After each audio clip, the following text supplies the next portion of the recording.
I'm Gary Oetgen, and welcome to our HR compliance webinar this afternoon.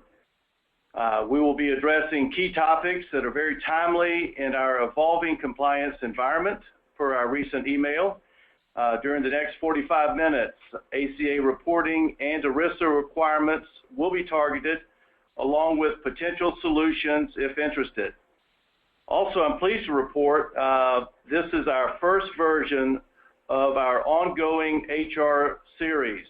Additional compliance hot topics will be identified in 4-month intervals in the same format as today, so please stay tuned. Without further ado, please allow me to introduce our co-host, Ken Spencer with HR Service Incorporated. Ken has over 30 years professional compliance and human resource management experience. Mr. Spencer formed HR Service Inc. and ERISA Solutions in 2004, providing extensive compliance, ERISA, and HR solutions for clients across the country. HR Service Inc. and ERISA Solutions provide compliance, employee notices, 125 premium-only plans, SPD wraps, and HR solutions for thousands of clients in every state. Mr. Spencer earned a master's degree in human resource management from the University of Utah and holds bachelor's degrees in marketing and finance. Also, Mr. Spencer is a certified senior professional in human resources. So at this time, Ken, will you please take the mic? Yes, thank you, Gary. We really appreciate the opportunity to discuss this important topic with you today. Feel free throughout the meeting if you have questions. You'll notice as part of the go-to webinar that you have the ability to send over questions to us. So feel free. We'll stop periodically when we see questions and answer your questions as we go. With that, let's dive into, first we're going to talk about the Affordable Care Act, the new reporting requirements. We hope that when you're finished today that you'll be clear about your actions, what you need to do as an employer to prepare now for the reporting requirements. Or you'll discover that maybe it doesn't apply to you. And then we'll finish our discussion. We're going to talk about some of what ERISA is looking for. Many of you have probably heard they've increased some of the audits that are out there now, Department of Labor audits on benefit ERISA plans. And so we'll talk about some on that and some of the things you need to do to prepare for that as well. So with that, we're going to dive in here. So which employers must report? Well, anyone who has 50 or more employees and has a fully insured health plan, they are required to provide the reports that we're going to talk about in here. Also, anyone who has a sponsor or sponsoring a self-insured health plan, you also will need to participate. So anyone outside of this, now this includes government organizations and nonprofit organizations. This is kind of unusual. Usually when we get new laws out, quite often the government will exclude themselves. So you're exempt from this if you have less than 50 employees and you provide a fully insured plan.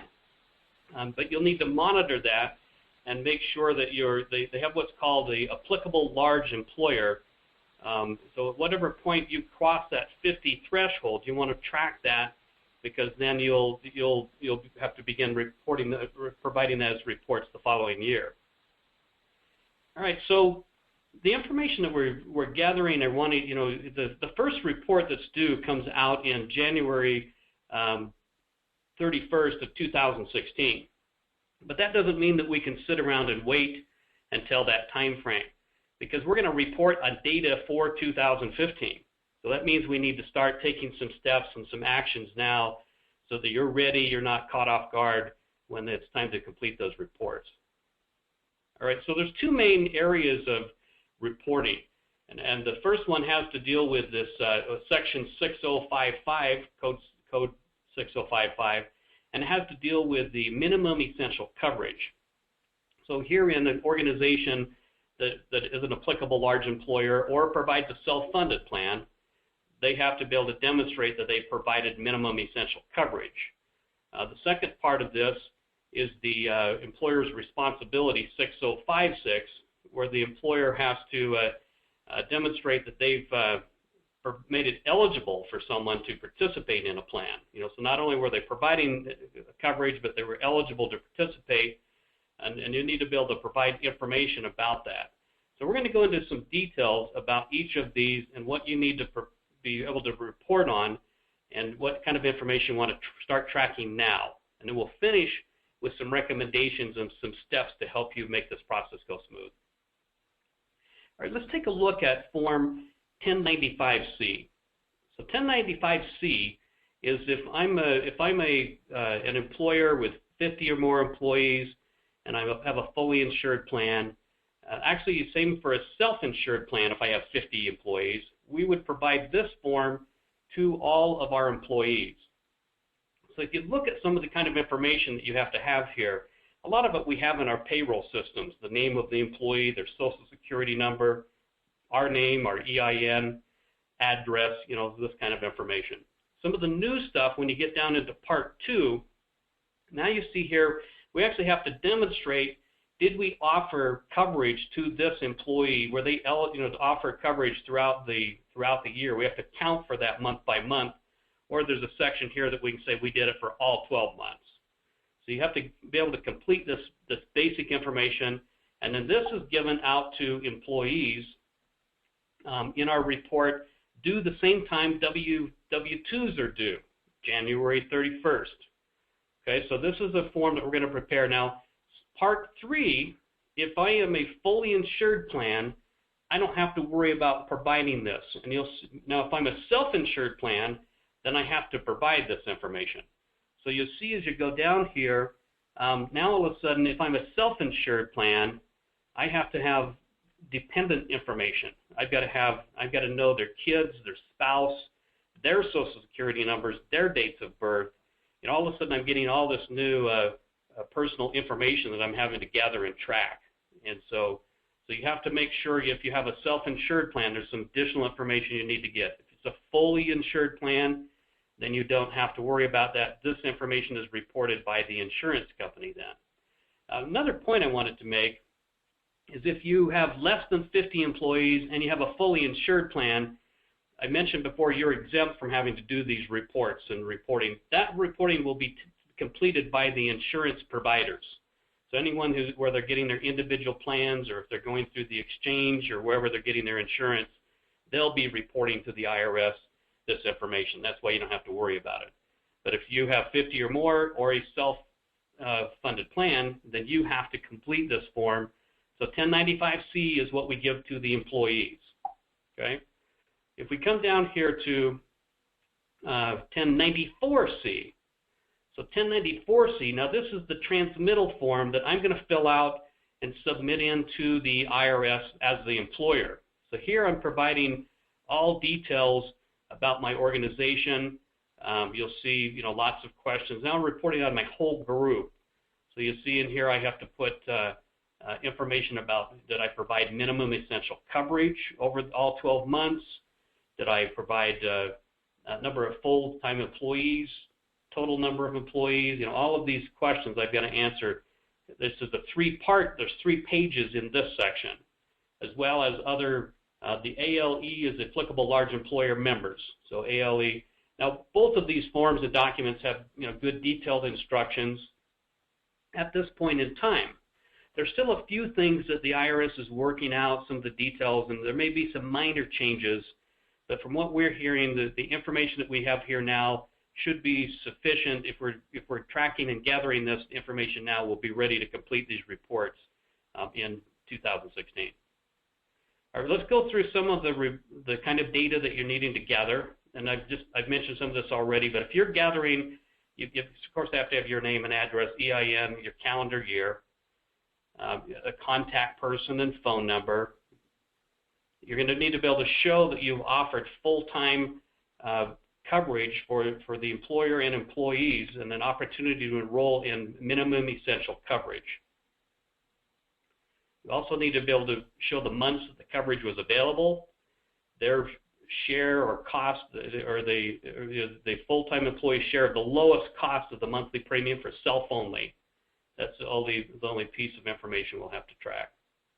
Number of full-time employees during each month, name, address, ID number.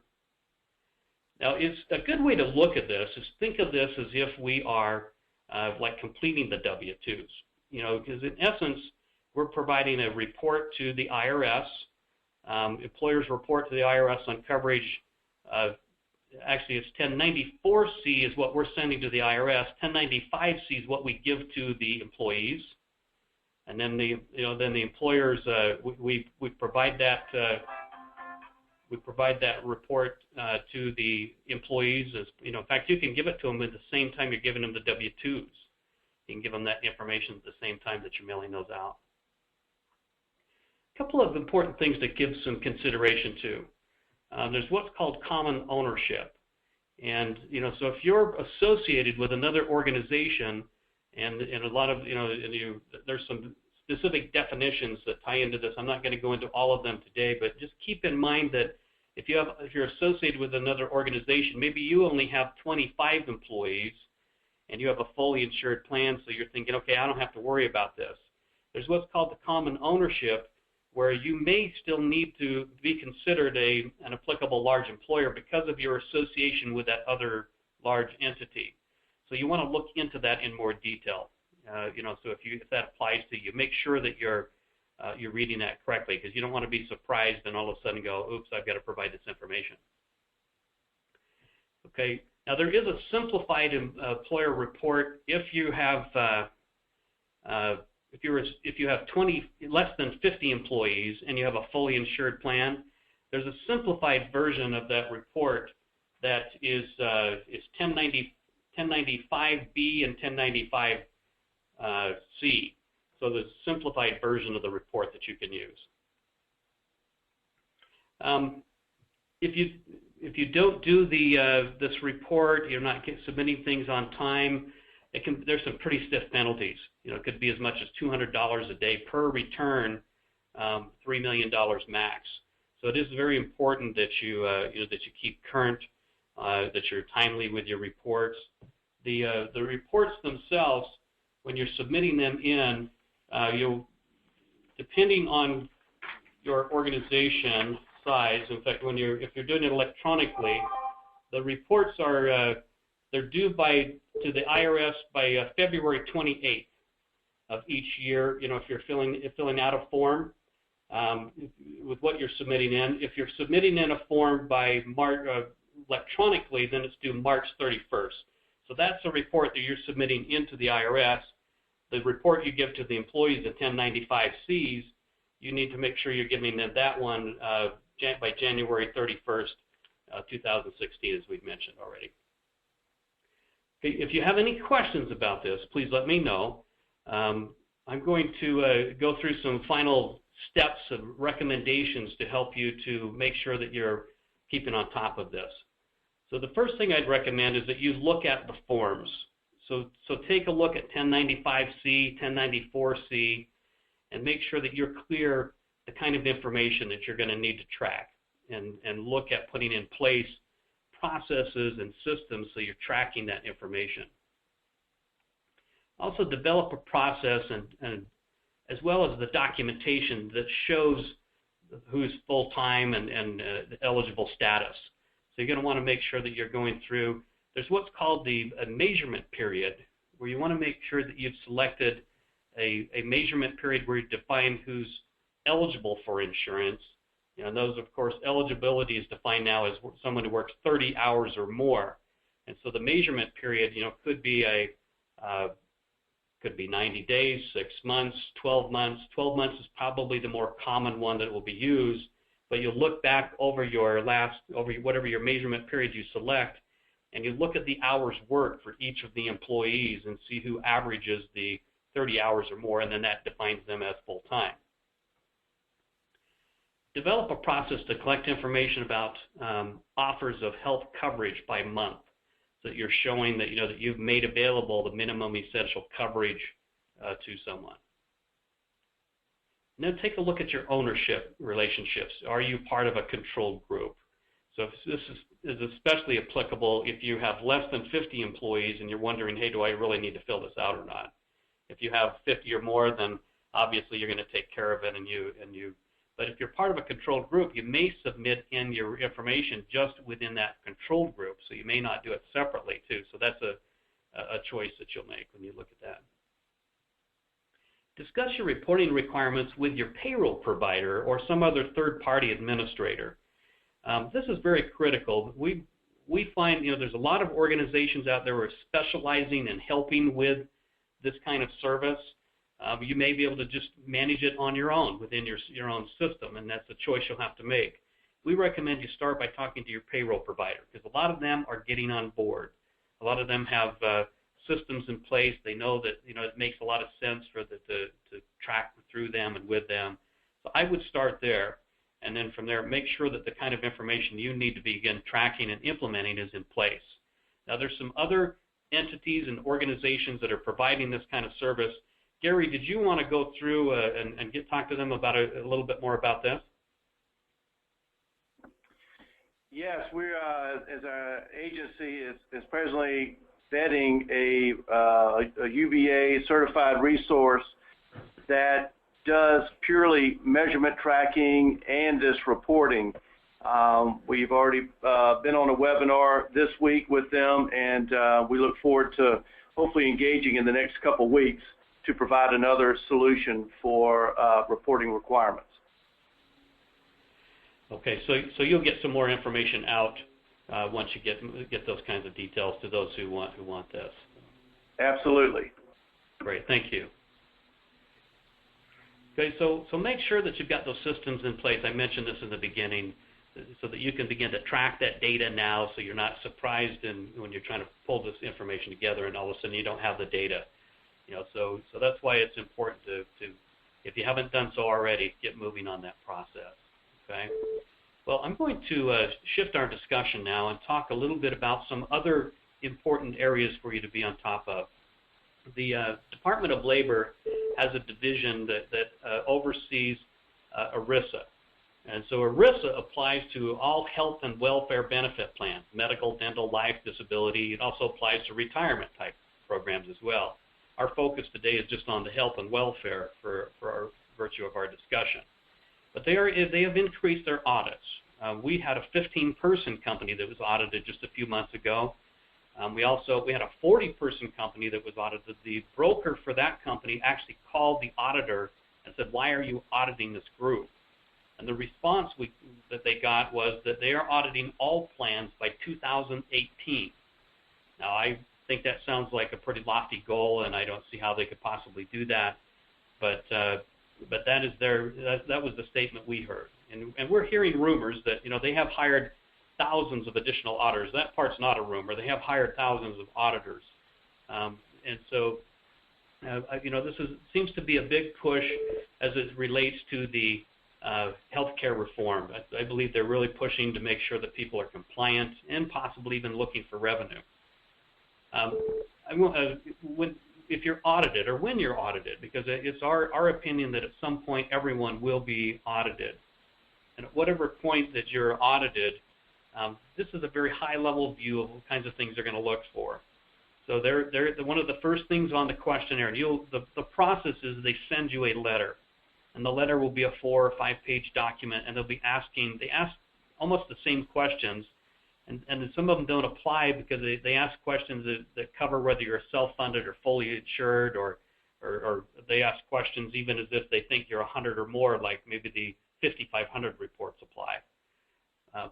So at a very high-level view, the first thing they're asking for is what's called a summary plan description. And I'll talk a little bit more about that. The summary plan description is more than what you get from the insurance company. It's not just a summary of benefits and coverage. And that's called an SBC, summary of benefits and coverage, or a summary of benefits. There's lots of other information that you'll get from the insurance company, but they're still missing about 20–25% of what constitutes a summary plan description. We'll go into more on that in just a moment. They're also checking for various notices to make sure that you're sending out your notices to employees. There's a number of them that have to occur annually. They're also checking for trigger event type notices like COBRA. They're asking for 5,500 reports if that applies to you.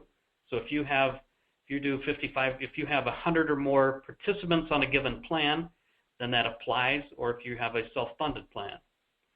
Also, I mentioned they're checking on healthcare reform changes in the various compliance. And that was interesting. The insurance providers themselves seem to be keeping everyone pretty up on those changes and requirements.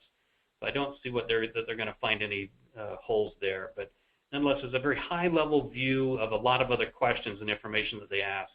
But I wanted to give you a feel also for what this summary plan description wrap document includes and some of the requirements for that. You need to provide either an SPD, summary plan description, or what's called a summary plan description wrap document. So either is acceptable to the auditors.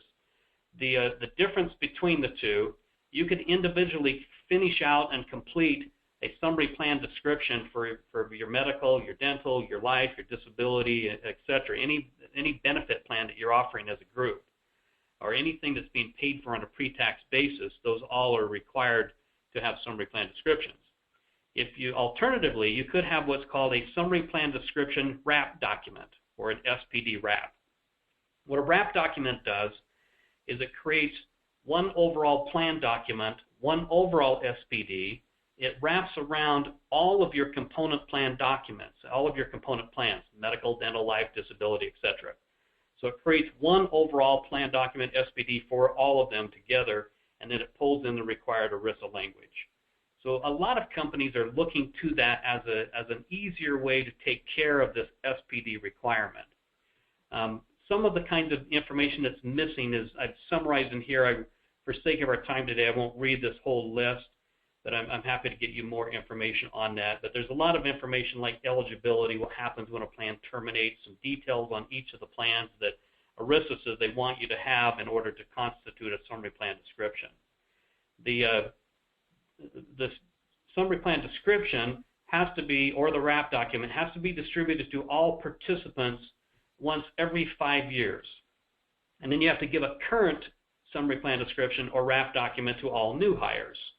So that's an important thing to keep in mind. Another thing that they're looking for, and I mentioned these various notices. So there's a number of employee notice requirements depending on your size of group, depending on how your benefits are set up. You've got everything from your initial COBRA to qualifying event COBRAs, Children's Health Insurance Plan, CHIP, mental health and parity, newborns, women's health and cancer, HIPAA. There's a wellness program disclosure if you have a wellness plan. There's a grandfather plan disclosure if you have a grandfather plan. So you can see some of these only apply if you have those plans in place. The Medicare Part D, most employers send that out every year to all employees because you don't always know who's eligible. They may have a disabled child, or maybe they're at the right age, where they can qualify for that as well. The health exchange notice is another important notice that needs to go out, and this notice was due back in October of 2013. However, you're still required to give it to all new hires. The other thing I've mentioned already, the summary plan descriptions, we've talked about that. Another important piece of communication that needs to go out is what's called a summary of material modification, or in here I've abbreviated an SMM. Summary of material modification is anytime you've had any sort of a change that's occurred on any of your benefit plans, you have to communicate that change. What's the change? How does it impact them? What's the date? And you do that in this format of summary of material modification. Now, there's lots of different ways you can do that. You can have a formal system. In fact, I'm going to show you a tool here in just a moment of a way that you could accomplish these things. And this is just something that's available to you as an option. Let's talk about delivery of these documents. So whether it's the notices or summary plan descriptions, there's certain ways that they have to be delivered. Now you can mail them to everyone. So if you're going to mail them out, you want to do that in a first-class mail, so you have some evidence that they were sent the information. You could hand deliver them to them, so you could pass them out during open enrollment or however you want. If you're going to do that, I would obtain some sort of receipt so that you've got the evidence that it was delivered. Now the first two options here are going to require a lot of copies. And these documents, depending on the number of benefit plans you have, let's just say, for example, that you're taking the route of a summary plan description wrap document. The wrap document itself could be 30 to 35 pages in length, and then you have, you'll attach to that your component plan information. So when I say component plan, you'll attach to it like your insurance certificates or brochures or information that explains each of the different benefit plans. You'll attach that to your summary plan description wrap document and we'll be sending that out then to participants in the plan. So you can see I favor the lower two options, doing something where I'm either emailing it to them or I'm posting it on an intranet. If I post it on an intranet, say an intranet or some other delivery system, I still have to make sure that I'm sending out a separate notice. Whether I do that, whether I'm mailing them something that says, here's where this is, here's how you access this, we'll provide you with hard copies if you'd like, or provide you a computer access, or I'm emailing them something that says, here's where it's at and here's how you access it. The same is true with email. Now, email has to be, if you're sending it to their email, it has to be their regular work email. And so a lot of you may have, like manufacturing, you may have assembly employees, or if you're in construction, you may have construction workers who don't have a regular work email. Now, you can still send it to a personal email. You just have to obtain their written permission to send it to there and that they're authorizing you to send this kind of information there. And we have those kinds of forms and documents to help you with that process if you want to go that route. Okay? The question was asked if we would provide copies of the slides. And yes, the answer is yes. So we'll provide copies of the slides as well as we're recording this too. So if any of you have other employees or others who you want to receive this information, you'll be receiving a link for that as well as copies of the slides. Okay, so if I'm prepared for these ERISA audits, I'll be doing these important things. I'll make sure I'm distributing summary plan descriptions or wrap documents to all participants. I'll complete all my required employee notices. So that was that big long list of notices that I went through with you. I'll notify participants of any changes in my benefit plans, and that's that summary of material modification. And by the way, they ask for that information during the audit as well. They'll ask you for copies of any of your summary of material modifications. I'll make sure I'm filing Form 5500 if it applies to me. And I'll establish some sort of a record-keeping process so I'm monitoring the contributions that employees make, that I've made, details of our benefit plans, benefit plan information, reporting documents. Have a process in place so you're tracking and keeping all that information so you're ready when ERISA comes knocking on your door. Okay? If you don't pass the fine, if you're not prepared and you don't have these things in order, fines could be as high as $100 to $110 per day per participant, up to $500,000. So it's a pretty good incentive there as well to make sure that you're keeping on top of these things. Let me show you, just in our last few minutes here, this is an option that's available to you because of your association and working with Gary and his team. So if you would like some help with some of these notices and the SPD wrap document service, let me just go through very quickly some of what's available to you. The first piece of this is a service we call our Compliance Basics Plus SPD wrap service. With this service, we tell you what you need to know and do every month. So once a month, you'll receive an email from HR service and our team, and it will tell you, it'll give you an update of what's changed, what are the actions you need to take, state and federal, all employment laws. So if you're going to be legally compliant, one of the first things we make sure of is that you're informed, because you need to know what's changed and what you need the actions you need to take. So this is an example of a legal update. So it would show key compliance reminders and actions. You'll see federal changes and updates that's gone on. And then state by state, you can go into whichever state applies to you, and you can click on that state. So for example, in here, the state of Georgia it was not highlighted or underlined, so there were no changes when this particular article went out. Florida did have changes, and so I could click on whichever states applied to me and see the information for state-by-state changes as well. The next thing that you receive with this is once a month we give you a best practice article. We call it our HR bulletin. We take one topic Like we sent out an article in January on the Affordable Care Act and the reporting requirements. So if you were on this service, you would have received that back in January. We've covered wellness plans. We've covered how to pass an ERISA audit. So we just take one topic. The goal here is to educate you on critical best practices. So that comes with this service as well. So you get just 2 emails once a month from us, the legal update and the bulletin. The next piece that we assist you with is your notices. So these annual notices, we have you run an all-in-one notice once a year. You go in, you answer some simple questions about your company and about your benefits, and then you press a button that says Generate Employee Notice Document. Once you generate that document, the system pulls in which notice applies, populates it, fills it out for you, and then emails it to you in a ready-to-deliver format. Now we give Gary and his team access to this as well, so if you need any assistance with any of this, they've got access to that too. Our system also helps generate the health exchange notice for you. Now we do that separately, and I'll actually go in and visually show this to you. We do that separately on purpose. The health exchange notice goes to all employees, whether they're participants in the plan or not. These other notices only go to participants. Also, the service provides a summary plan description wrap service, and I'll actually visually go in and show you how that works as well. So similarly there, you answer questions. It's all automated. It's in a web-based tool. You push a button, and once you've answered the questions, and it generates your summary plan description wrap document, emails it to you with instructions on what to attach to it and how to send it out. We also have a system a tool in here that helps with your summary of material modifications, which I'll demonstrate for you. But that, again, our goal here is to help you make this whole process go as smooth and painless as possible. The only thing we don't assist with is the bottom one on here, the summary of benefits and coverage, and that's the one that you get from the insurance providers and goes out that way.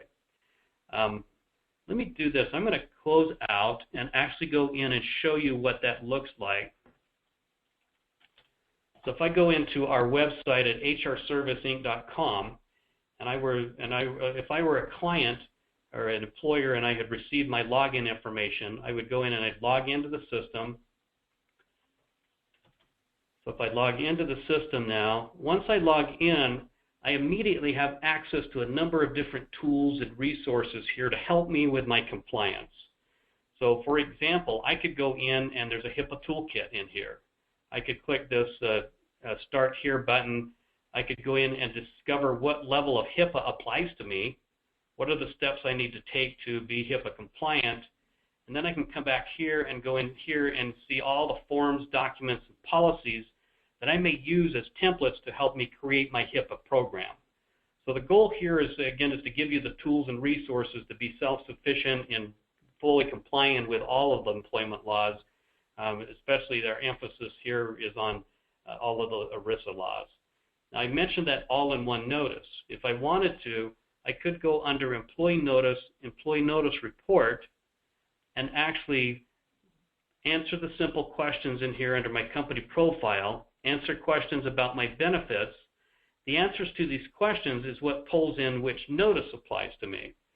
So once I finish this, if I click that button there to generate the employee notice, I'll get this all-in-one notice that includes the Medicare Part D, CHIP, women's health and cancer, newborns, HIPAA, and all those notices would come to me. If I click this button to generate the health exchange notice, it customizes the notice, sends the right one to me, and then I have it ready to give to all new hires. So again, we're trying to make this as easy as possible. This will save and store your data. So anytime you have changes on a year by year when your benefits change, and most of us change them every year, you can come back in here and update this.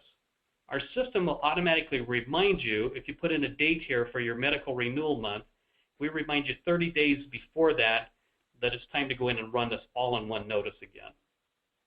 I have some other tools inside of here.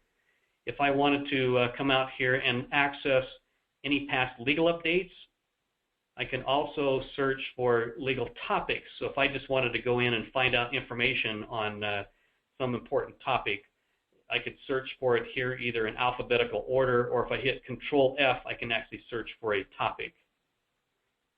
Now there's a section here for all new hire forms and documents. Most of you have those already in place, and so this isn't a huge deal for you, but it's nice having a one-place stop where you can get your latest I-9, W-4, job application, direct deposit form, payroll deduction authorization, whatever you might need there.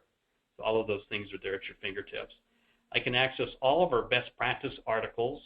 So I mentioned we did one the first of the year on employer reporting requirements, or there's literally hundreds of articles here on all best practices in running your organization from HR, compliance, and leadership.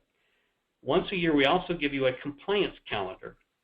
And that calendar goes out in December and tells you throughout the whole year, here's what we know at this point in time, what you need to do each of the months. For example, in February, there's an OSHA posting requirement. So it'll be on that calendar, and then we'll notify you in the legal update the month before that says, oh, remember, you've got OSHA posting requirements, here's where that form is, here's how you do it. So we try to give you, there's just so much to keep track of. It's nice to have this kind of a resource to help you wade through all the challenges with compliance. The other important thing here is the summary plan description wrap document I mentioned. So I could go into this drop down, I could answer the various questions in here about my organization, I could answer questions about which benefits I have. So when I check the box here, then it populates down below and becomes a required field. So I cover what happens upon eligibility, what happens when my plans terminate, my open enrollment, my plan year, and then I provide details for each of the different benefit plans that I offer. And then once I'm complete in filling that out, I can come down here and I can either save and exit, or I can actually generate a summary plan description wrap document. Our system will track the last date that it was ran, and it'll send it you can either send it to you or to your broker or to both of you. If you have notes or questions throughout when you're doing this, you can call us anytime for help, or you can actually make notes here. If you put notes in here for our specialist, it will delay the delivery of your final document by a couple of days, but she'll then come in, look at your notes, look at your information, maybe call you if there's a question, so that's just all part of the service as well.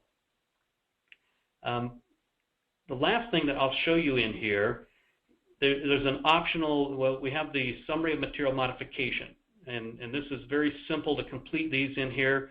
You indicate which benefit, you indicate what changed. You can either attach something that explains the change, or I can click this and say I'll explain the change here. And then I also will indicate the date of the change and then what kind of a modification was it. Did it increase benefits or decrease benefits? And then I can add other modifications. When I generate that, it'll actually be something I can just download and send then out to participants in the plan. And then the system here will track and save all the past modifications, summary material modifications that I've ran. So that was just a quick and dirty overview of a service that's available to you. You can add in what's called a 125 premium only plan document as well. Most of you know what that's for. If you have a full cafeteria flexible spending account, then you have then you're able to pay for, employees can share in their portion of premiums for eligible benefits like medical and dental and vision. They can share in those things on a pre-tax basis. Saves them a lot of money, saves you a lot of money as well. If you don't have a full cafeteria, the flexible spending account program, then you need to have what's called the 125 premium only plan document. And then that will allow you to do that as well. Important point is a lot of the documents out there are out of date right now. There were 2 changes that went on in 2014 that need to be amended and updated in your document or to replace the document. So that's just something to bear in mind. Okay, well, going back here, and I had another question. It says, when are we required to start sending out these notices? The notices that we just talked about, whether it's the summary plan description or all of the other various notices. In fact, let me go back to that list of notices here. These notices, many of them have been around for a long time that you've been required to send them out. Some of them have just been added, like the grandfather plan notice. The health exchange notice, came out in 2013. So some of them have been added over time. The summary plan description notice requirement has actually been around a long time, but it fell under the radar because historically it was mostly enforced with retirement plans and really, really large organizations. ERISA was not actively enforcing it. And in 2012, when we started rolling out the healthcare reform and all of this, they began to enforce more, and they are now doing the audits, and so now they're really pushing for all these other notices to go out. So this notice, all of these notices here, we recommend you run that once a year so that you're able to go in and so you make sure you're taking care of all of these important notices. And if you're using our tool to do that, then it's very easy. You just go in and make any changes and push the button, and it emails it to you in a ready-to-deliver format. If you have any other questions, please feel free to send those over to me. Just in summary and wrapping up our discussion here, so we've talked about the employer reporting requirements. We started out our discussion with that, and we've emphasized that that applies if you have 50 or more or have self-funded plan. We talked about the requirements you needed to take now to be ready and to look at that 1095C and 1094C so that you're ready to track that information. We've also talked about the importance to get ready for the various notice requirements, the SPD wraps or SPDs, and the other notices that we've gone through here. We went through a service with you. We talked about how we have the Compliance Basics Plus that's available to you that where we'll give you an email, 2 emailed solutions, a legal update, and the best practice article. You've got access to the web-based tools we went through. We talked about that you can add in a wrap document service and the 125 premium only service if you wanted any of those things. Well, with that is a conclusion of our discussion today. If I can answer any questions for you personally, feel free to email me or call me. If you're interested in that Compliance Basics Plus service, I can assist you with that by reaching out to me as well, and we can get you any applicable costs that may apply associated with that. You can also get that through Gary Oetgen and his agency, or any of his team members can help you with that as well. Gary, anything else that you wanted to add? Yes, thank you, Ken, and thank you for the wonderful overview once again. But in closing, our agency looks forward to providing more and more HR compliance education to help you strategize HR solutions going forward. And today, I just want to let everyone know that I'm accompanied by Karen Logue, David Clark, and Phil Wittenberg.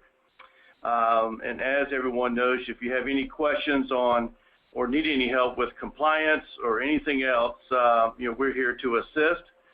Ken, thank you again for your ongoing partnership and being our HR resource. You've been quite reliable and consistent, and we deeply appreciate it. Also, final thanks to all that participated today. We'll see you again in 4 months via this webinar, and have a nice afternoon.